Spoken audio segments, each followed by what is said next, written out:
É isso aí, estamos de volta com mais um Papo nas Estrelas e hoje a gente vai falar sobre o quinto livro de A Roda do Tempo, que chama Chamas do Paraíso.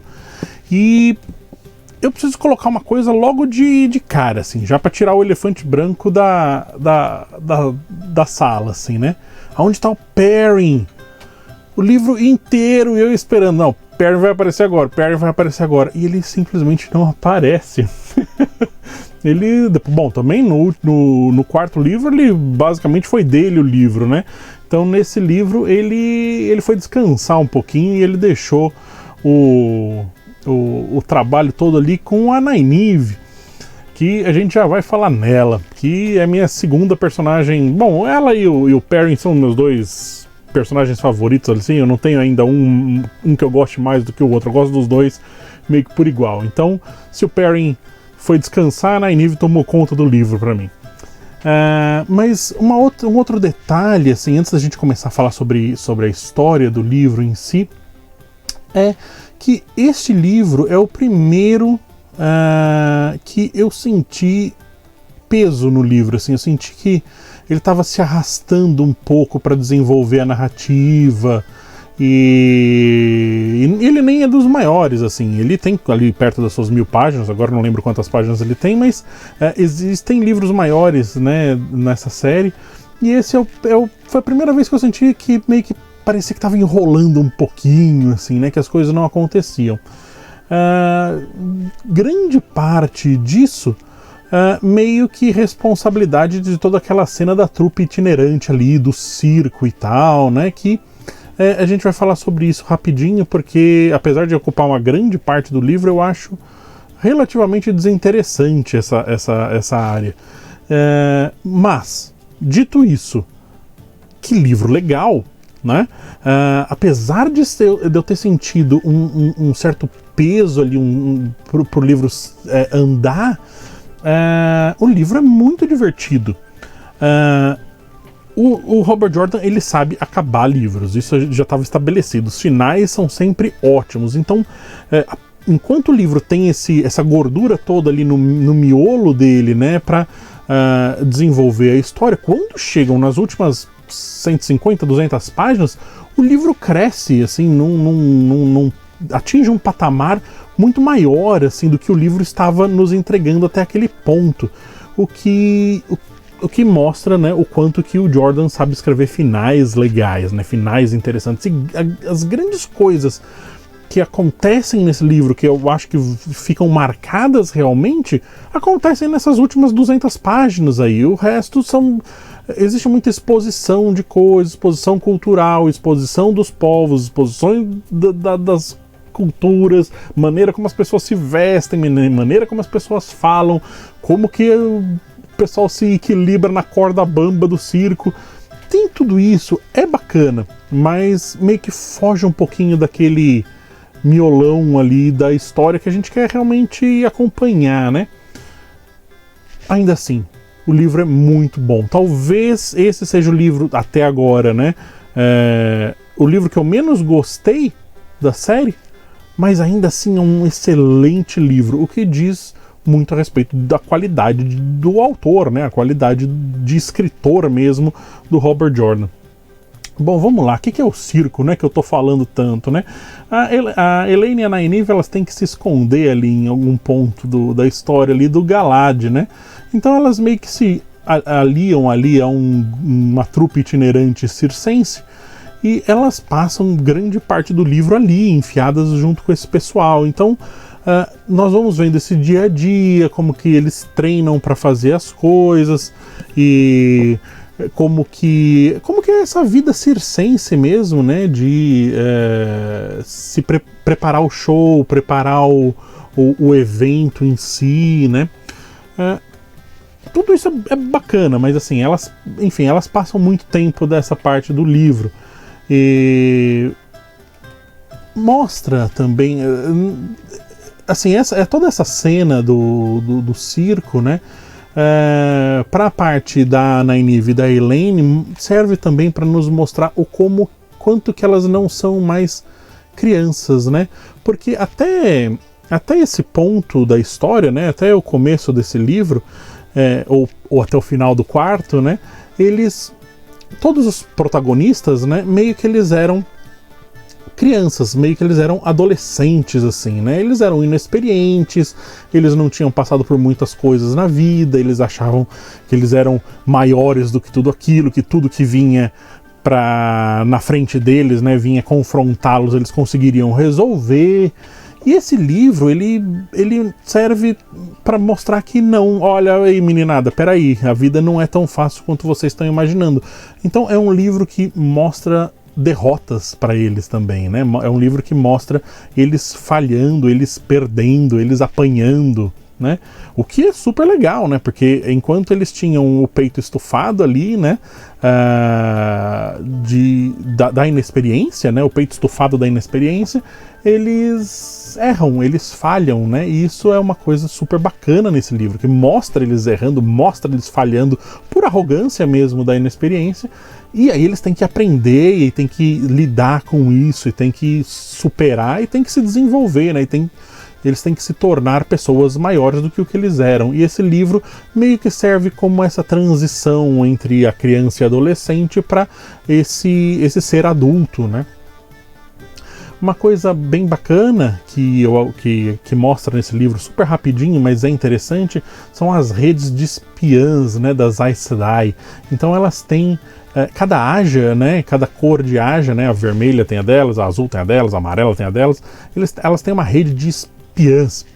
E então meio que é assim que elas conseguem informações, né? Elas plantam pessoas ali nos lugares, em diversos lugares, justamente para passar informação para outras delas, né? E porque, né, comunicação não tinha internet, né? Não tinha WhatsApp, né? O grupo das Aes Sedai Vermelha, né? Então, assim, como não tinha WhatsApp, elas tinham que transferir essas informações de alguma maneira, e elas acabam transferindo em partes através dessas redes de espiãs, assim. Então eu achei uma coisa bem legal. Vamos falar um pouquinho da Nynaeve, né, que é deixa eu já falar da minha preferida do livro logo de cara, porque aí depois a gente discute as outras coisas. A Nynaeve, ela tem um arco nesse livro, né, dessa vontade de curar tudo, né. Enfim, ela era uma sabedoria, né, então a função dela de sabedoria lá em Campo Edmond era justamente talvez uma curandeira, assim, ela sabe lidar com as plantas, com as raízes e tal, então ela sabe criar ungüentos e sabe criar poções ali para curar as pessoas, né? E grande parte desse arco dela de se tornar uma Aes Sedai, né, também vem dessa vontade de curar, né? Essa vontade de resolver as doenças, né? E agora ela tá nesse conflito, assim, porque enquanto ela quer curar, ela é uma arredia, né? Ela só consegue canalizar e usar o poder único quando ela tá com raiva. Então como que ela vai curar as pessoas com ela? Ela precisa ter raiva da pessoa para curar a pessoa, né? Ela precisa estar nervosa, né? E enfim, fica uma dúvida aí será que ela vai ser capaz, né? Será que ela vai ter a possibilidade de reverter o amansamento ali da Siuan Sanche? É algo a ser pensado, né? Será que ela vai...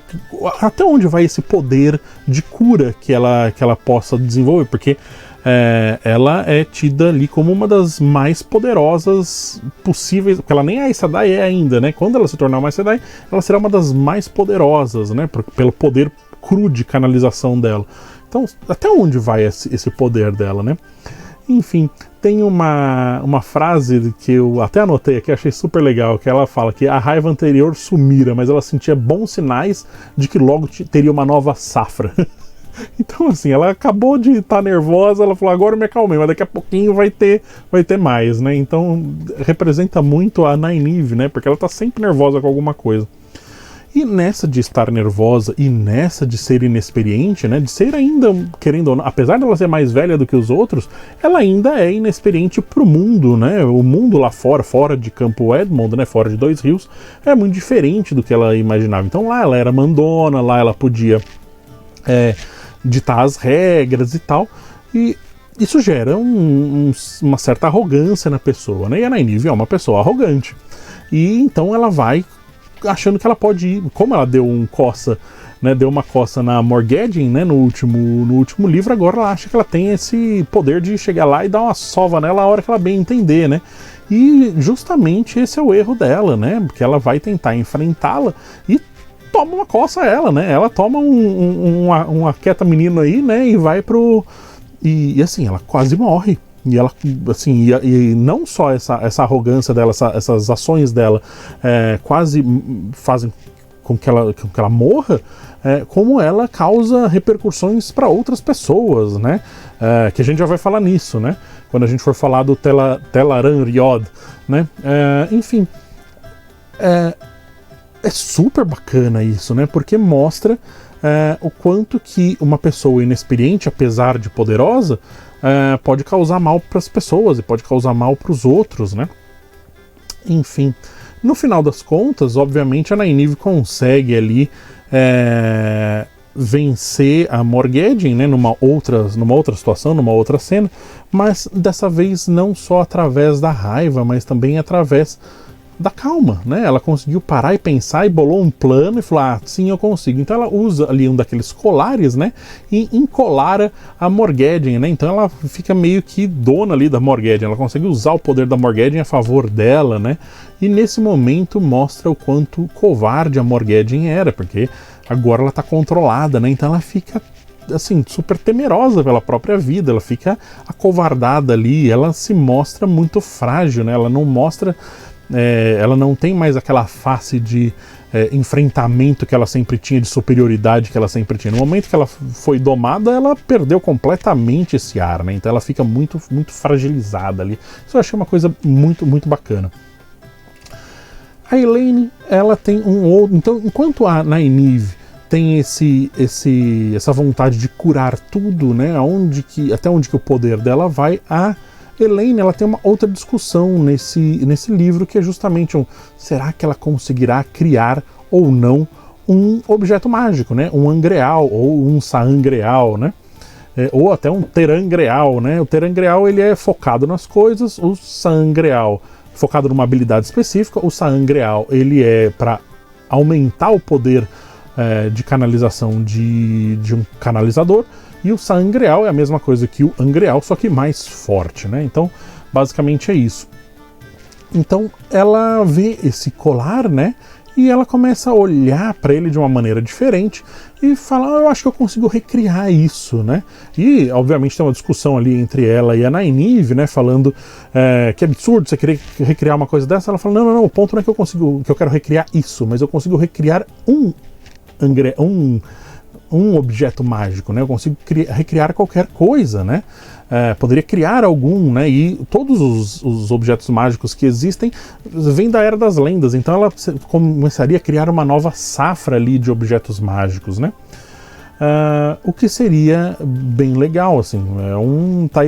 Agora os personagens começam também nessa passagem de tempo aí, nessa passagem de nível, né? Agora eles não são mais tão adolescentes, eles começam a ser mais adultos, né?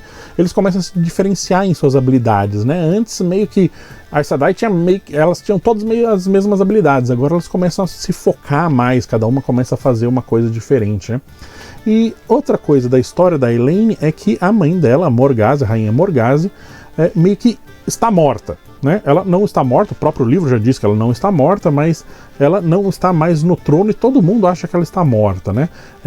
A Morgase, ela acaba descobrindo que o Gaebril lá era coisa ruim, né? Pro lado dela, estava querendo tomar o trono dela, estava querendo tomar o poder dela. Ela acaba se afastando, né? Perde o trono para ele. Gaebril, que é um dos abandonados, né? Ele é o Rahvin, que o Rand vai enfrentá-lo no final do livro. E agora que a Morgase está morta, né, sob a visão das pessoas, será que a Elaine vai voltar e vai assumir o trono, né? Então ela virará rainha, né, e tomará para si as obrigações de rainha, né? O que seria interessante, mas assim super difícil para ela, né? Tudo isso. Como que ela vai conciliar o treinamento dela de Aes Sedai com as obrigações de rainha, né? As obrigações de monarca ali, o que seria super interessante de ver também. Vamos lá, vamos falar rapidamente sobre o Tel Aran-Riyod, né? Finalmente a gente tem algumas coisas que esse livro trazem pra gente, que explicam um pouco mais sobre o que realmente é esse local, né? Antes, o Tel Aran-Riyod parecia que era uma coisa etérea, né? Que era um local etéreo, onde a gente conseguia ir meio só em pensamento ou só em alma, né? Talvez, né? E ainda não é claro se é o mesmo local que os lobos conseguem entrar, né? Talvez seja, mas enfim, nesse livro a gente vê que existe uma maneira de entrar fisicamente no Tel Aran-Riyod. Então o Rand entra no final do livro para combater o Ravin, né? Então ele está fisicamente ali lutando contra o Ravin consegue também entrar fisicamente nesse mundo dos sonhos, nesse Tel Aran-Riyod. E quando tudo termina, a Nynaeve vira pro Rand e fala: oh, cara, sai daqui, é perigoso, sai daqui, você não pode ficar aqui. E assim, ela coloca com uma temerariedade, assim, muito, assim, é muito urgente, saia daqui agora, né? É muito perigoso. Então, existe a maneira de entrar fisicamente ali, só que existe um custo muito alto, né, para estar ali. E quando na primeira vez que a Nynaeve vai enfrentar a Morgedin, ela enfrenta no mundo dos sonhos, né? E a Birgitte, ela estava ali ajudando a Nynaeve, né? E nesse processo, quando a Nynaeve está ali tomando a sova dela, né? Porque, vai pro seu quarto pensar no que você fez, a Birgitte vai ajudá-la e ela acaba sendo arrancada de dentro do mundo dos sonhos, né? Então ela meio que reencarna ali no mundo normal, né? Então ela aparece no mundo normal carregando basicamente só ela e uma flecha, e as flechas dela, e o arco dela e tal. Então, assim, ela meio que saiu desse universo etéreo para se tornar agora uma pessoa física, né, um ser físico. Então, o que aconteceria, né, porque ela já estava lá no mundo etéreo, aspas, né? O que aconteceria se uma pessoa física que está lá dentro morresse lá dentro, né? Esse também é o ponto dessa discussão, né? Vamos lá, esse livro ele também fala um pouco mais sobre o fogo devastador, né? O Balefire. Finalmente a gente entende o que acontece quando se usa o Balefire. A gente sabe que é uma magia muito poderosa e que é proibida de ser usada, é proibida de ser ensinada, inclusive, né? E só que a gente sabe que a Moiraine tem essa técnica, ela sabe usar, né? Então como que ela aprendeu, da onde que ela aprendeu, quem ensinou, a gente não tem essa informação. Talvez a gente receba isso lá no futuro, mas o fato é que a Moiraine sabe, e ela vê o Rand usando ali em um ponto, né?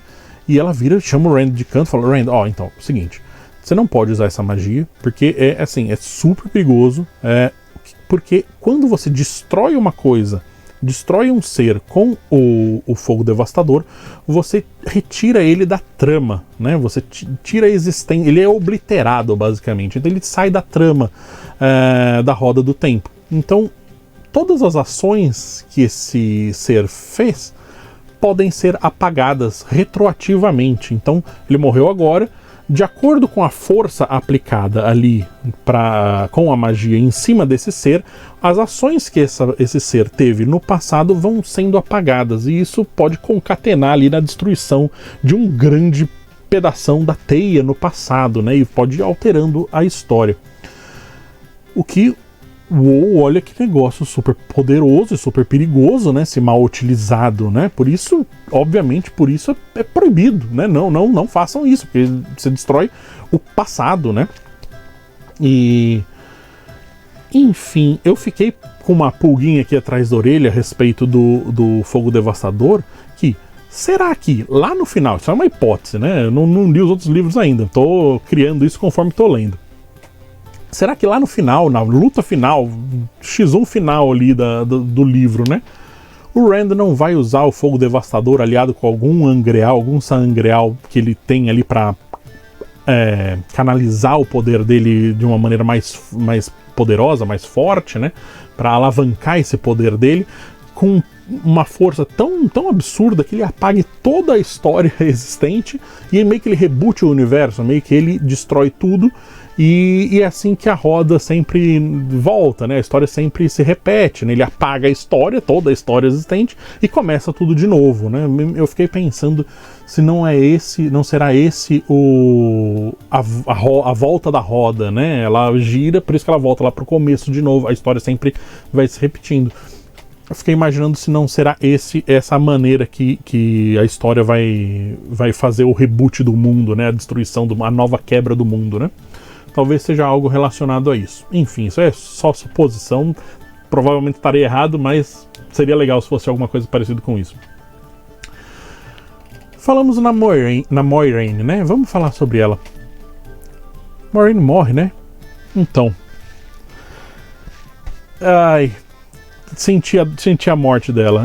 Eu que não sou um grande fã do personagem, assim, eu não achava a personagem mais divertida do mundo, não achava ela mais legal do mundo, mas foi sentida a morte, assim, porque ela sabia que estava indo para a morte, né? Ela tinha o conhecimento, ela tinha visto o futuro, né? Ela sabia quais eram os desdobramentos e que o único desdobramento onde as coisas dariam certo, né, é com a morte dela naquele ponto ali. Então por isso que ela estava aceitando o Rand mais nesse livro, né? Ela já estava falando, não, vamos lá, Rand, eu vou te ajudar e tal. Ela estava muito mais cordata com ele, que é justamente para conseguir implicitamente, né, guiar o Rand melhor do que da maneira combativa que ela estava sempre lidando nos outros livros, né? Então ela vai de encontro ali com a própria morte, né? Esse tipo de personagem, do professor, né? O personagem que vem para ensinar esse protagonista inexperiente os caminhos da vida, né? Que vem como Gandalf, vem como Obi-Wan Kenobi, enfim, todos esses personagens sábios, né? Que vem ensinando ali pro personagem principal, né? Pro protagonista, como as coisas funcionam. Eles tendem a morrer, né? É meio que esperado que ele morra, né? Justamente que é essa passagem ali de nível onde o personagem protagonista vira dono das suas próprias ações. Ele não está mais só seguindo, ele está agora guiando, né? Então era esperado uma morte dela, né? Mas eu também achava que meio que logo no primeiro livro, quando eu estava lendo, eu achei o Tom vai ser esse personagem guia, né? Esse personagem professor, esse personagem mestre. E hoje o Tom, ele quase não faz nada, né? Ele se mostra um personagem super protagonista, assim, dono das suas ações, e capaz, e esperto, e cheio de habilidades, mas ele pouco faz nos livros, né? Agora, nesses últimos livros. Ele meio que está sendo relegado ali para pano de fundo, que eu acho uma pena. Mas, enfim... Volta a Moiraine sendo esse personagem guia, né, esse personagem professor. Então a morte dela é esperada, né? Assim, era esperada, mas ainda assim bate forte quando a personagem cai, né? Eu ainda achava que, tipo, não, vai ter alguma coisa, ela vai voltar, ela não morreu, era só alguma coisa, né? Mas não, quando o laço dela com o Lan é realmente quebrado, que o Lan chega e fala, eu tenho que ir embora porque o meu laço quebrou e eu tenho uma outra Aes Sedai que eu tenho que seguir agora, eu sou guardião de outra Aes Sedai. Então aí você fala, não, peraí, ela morreu mesmo, né? Assim, não tem volta. Ou será que tem? Esse é o ponto. Esses personagens também, né, como o Gandalf, né, e a Roda do Tempo tem muitas referências ali a Senhor dos Anéis, né? Como o Gandalf volta depois como num novo posto, né? Ele passou de nível na morte, né? Enfim, é possível que a Moiraine volte, né? Ou mesmo pegando outro exemplo do Obi-Wan, ele volta agora numa nova forma, né? Então é possível que a Moiraine volte também no futuro, em algum livro futuro, assumindo um novo posto, assumindo uma nova forma ali, de alguma outra maneira, né? Vamos ver como é que isso vai se desenvolver. Mas... pegou, viu? Fiquei triste com a morte dela. Eu não gostando tanto da personagem, eu realmente fiquei triste com a morte dela. Enfim, vamos falar um pouquinho sobre os guardiões, né? O Lan, ele perde o laço, né, com a morte da Moiraine, ele perde o laço com ela e ele é já meio que prometido para outra Aes Sedai ali, né? Primeiro, isso meio que foi a armação ali da Moiraine, né? Talvez para poder meio que como se essa nova Aes Sedai é uma Aes Sedai verde, a gente não sabe quem é. Talvez ela apareça nos outros livros, tomara, né, que apareça para poder o Lan voltar, né? E porque eu sou fãzão do Lan, mas ele não faz muita coisa também, ele não aparece muito, né? Ele tem aquela duas cenas de potência assim no livro, depois ele meio que some, né? E enfim, eu gosto dele, mas eu queria que o Lan aparecesse mais, assim, eu queria que ele fizesse mais coisas. Queria um spin-off do Lan, só a vida do Lan, gostaria disso, seria legal. Enfim,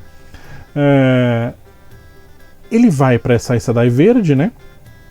E meio que essa Aes Sedai verde talvez sirva ali como um degrau para ele chegar na Nynaeve depois, né? Acho que a Moiraine já deixou tudo meio esquematizado ali para que quando sagrada Aes Sedai, a Moiraine, a Nynaeve, essa Aes Sedai verde aí já transfira o guardião dela, o Lan, para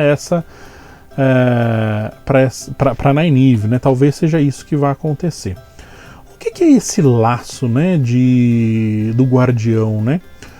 O guardião, quando cria esse laço, né, a princípio de maneira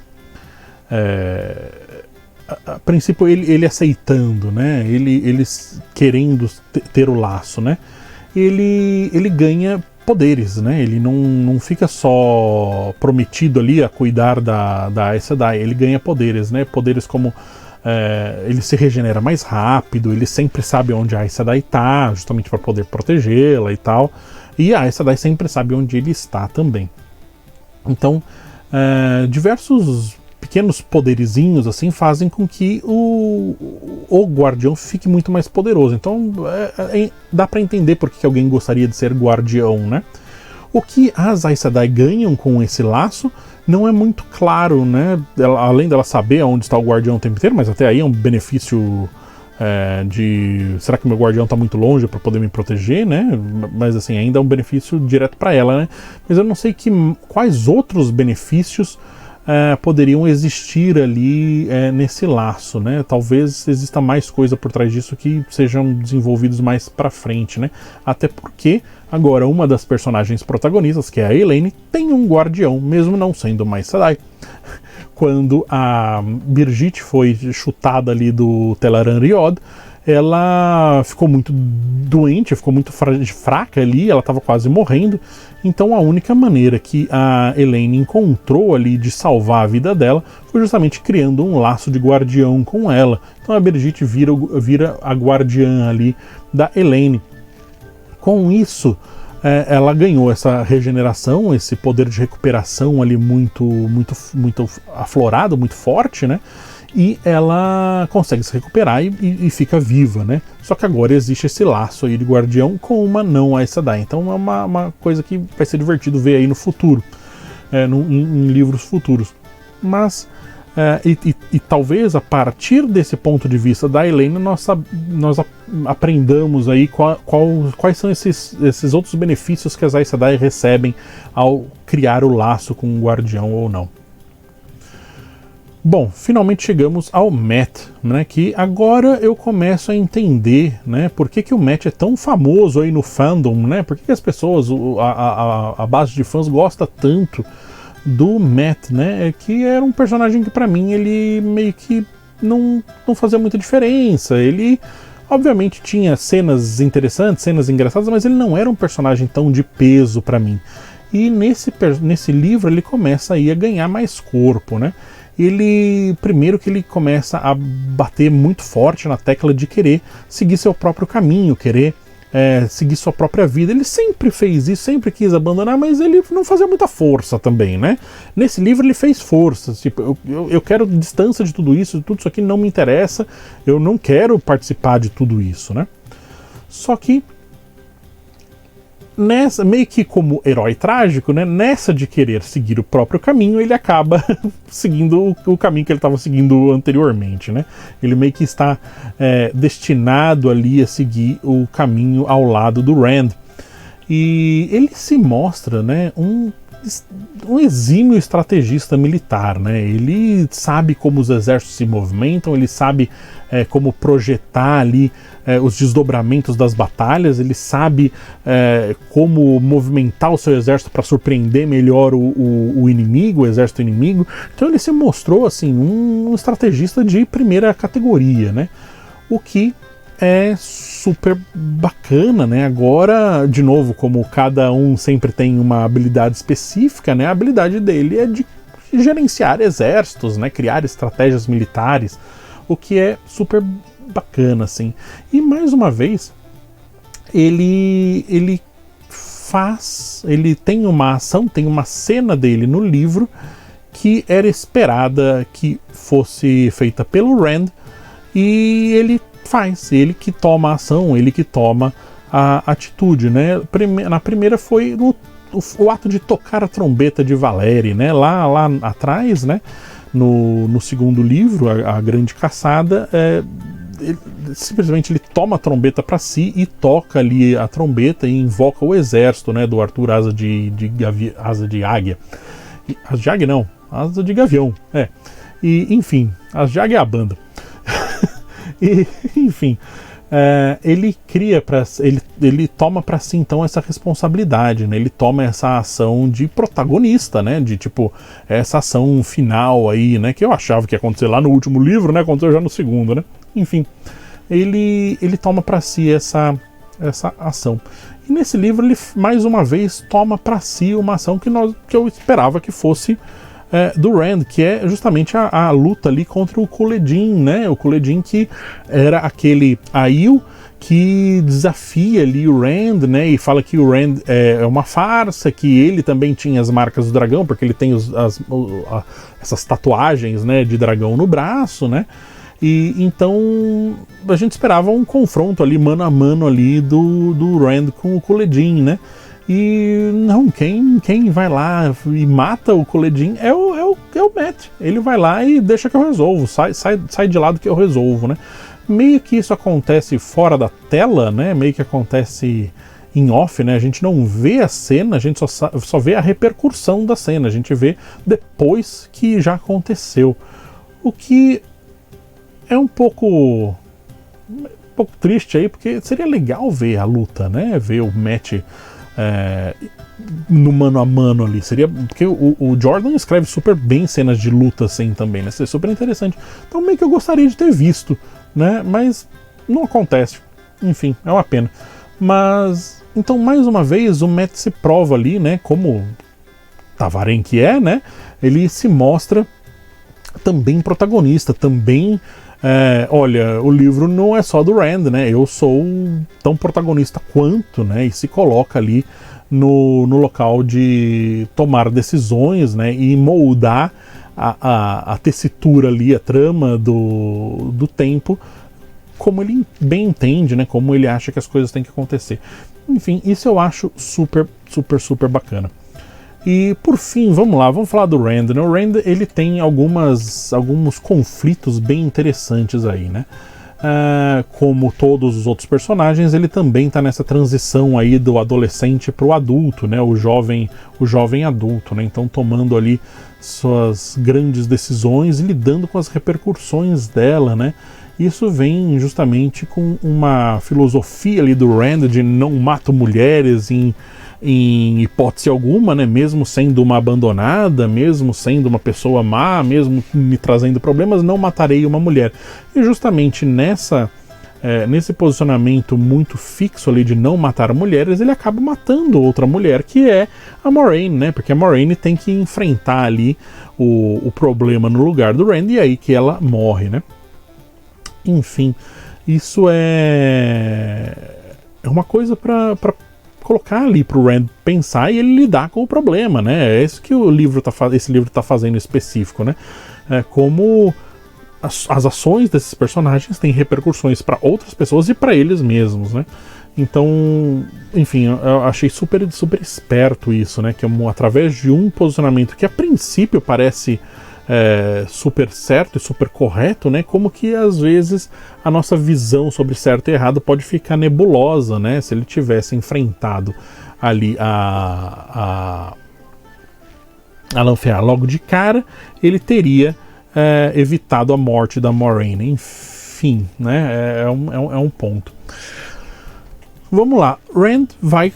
Sempre tem a luta final do Rand em todo o livro, né? Então esse livro segue essa estrutura e ok, sou super ok. Sempre tem que ter o showdown final. E esse showdown é bem legal, porque ele não é no mundo físico, ele é em Tel Aran-Rhiod. E, enfim, é uma luta meio etérea, meio... Você não consegue saber exatamente como as coisas estão localizadas, né? É super divertido de ler a luta, porque você não consegue enxergar, né? E, enfim, o Rand acaba vencendo a luta usando justamente o fogo devastador, né? Só que antes nós tínhamos visto o Mat, a Aviendha e o Asmodean morrerem, né?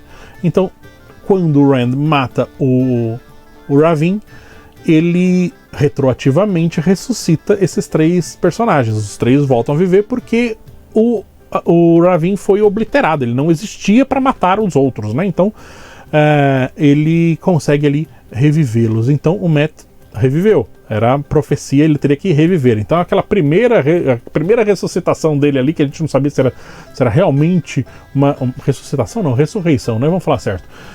Aquela primeira ressurreição dele, a gente não sabia se era uma ressurreição ou não. Agora a gente sabe que aquela não era, essa é a válida. Agora ele ressuscitou, né? Então tamo junto com ele. Tava meio na dúvida. E, enfim, o Asmodean ressuscita para morrer logo em seguida, porque ele morre de novo. E quem matou o Asmodean? Porque a gente vê que ele morre, mas a gente não sabe quem matou. Então, o que aconteceu ali, né? A ser respondido em outro livro, mas quem? Como assim? Foi muito do nada, assim, a morte dele. Ele simplesmente morreu. Tava acontecendo e morreu. Enfim. Última ação ali do Rand no livro, né? Que é, tipo, o plot twist dele no final, né? O que o Rand vai fazer agora, né? Ele vai criar uma anistia para homens canalizadores, né? Então, os homens que têm o poder de canalizar, que são perseguidos ali pela Ágia Vermelha para serem amansados, agora o Rand vai criar uma anistia. Então, você que pode canalizar, eu quero você, venha comigo, né? Então, ele vai criar talvez um exército ali de canalizadores, né? Então, pela primeira vez teremos, talvez, Aes Sedai homens, né? Depois de milhares de anos, né? Então, olha, eu não vi isso chegando no livro. Veio, a hora que veio, assim, eu falei, nossa, o cara vai ter um exército de magos, né? Um exército de homens canalizadores, né? O que é super, super bacana. Eu realmente quero ver isso. E é aquela história, né? Uma mulher não pode ensinar para o homem como canalizar, e um homem não pode ensinar para uma mulher como canalizar.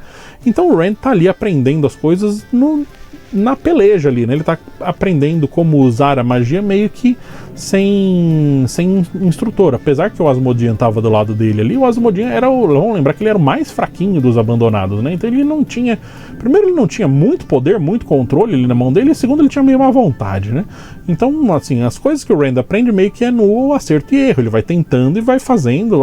Sim, funcionou, vou repetir. Às vezes consegue, às vezes não, às vezes esquece como que ele fez, ele não sabe como ele fez. Então, assim, as habilidades do Rand vão sendo desenvolvidas a muito custo ali, né? Então, talvez tendo outros homens canalizadores ali perto dele, ele possa trocar essa informação com esses outros canalizadores, né? O que vai fazer com que ele exponencialmente aprenda muito mais rápido, né? Quanto mais pessoas sabendo fazer ao lado dele, mais informação, mais know-how ali, mais como fazer, ele vai ter à disposição dele, né? Porque os outros sabem fazer coisas que ele não sabe. Então, eles vão tendo essas trocas aí de receitas mágicas ali. Você faz assim, faz assado e bola de fogo, né? Enfim. É assim que eu acho que eles vão desenvolver, o que será bem interessante. E aí, obviamente, ele vai frente a frente ali com a Torre Branca, né? Que a gente já tá meio que começando a a ver que vai existir esse conflito, né? A Torre Branca não é mais a Tar Valon que a gente conhecia, né? Não é mais aquele porto seguro, né? Já tem tramas dentro da torre, já tem o trono de Amilyn é outra pessoa que a gente não gosta, então a gente começa a ver um monte de problemas ali já se formando nesse front. Então provavelmente agora o Rand criando seu próprio exército de Aes Sedai, sua própria força mágica, né? Talvez ele consiga ir contra também essa nova face aí da Torre Branca de Tar Valon. Enfim, de novo,